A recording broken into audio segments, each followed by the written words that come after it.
इकडे मंगेश साबळे आपल्या मागण्यांसाठी आमरण उपोषणावर बसलेत आणि तिकडे सरकारचे मंत्री अजूनही झोपेच्या बैठकीत गुंग आहेत.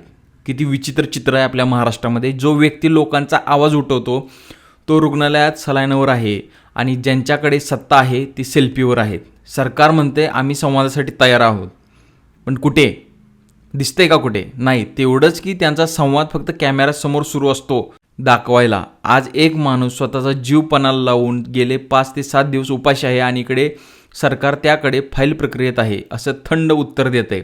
म्हणजे जणू माणसाचं आयुष्यही त्यांना किमतीचं नाही आहे, क्लिअरन्स पेंडिंग देत आहेत. राजकारण इतकं मुरदाड झालं की संवेदनशीलतेला विरोधी अजेंडा म्हणलं जातं.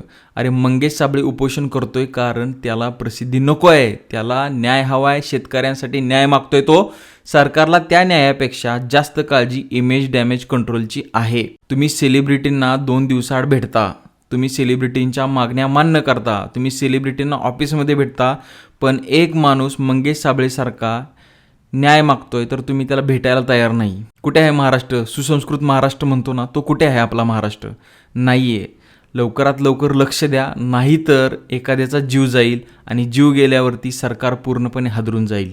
धन्यवाद.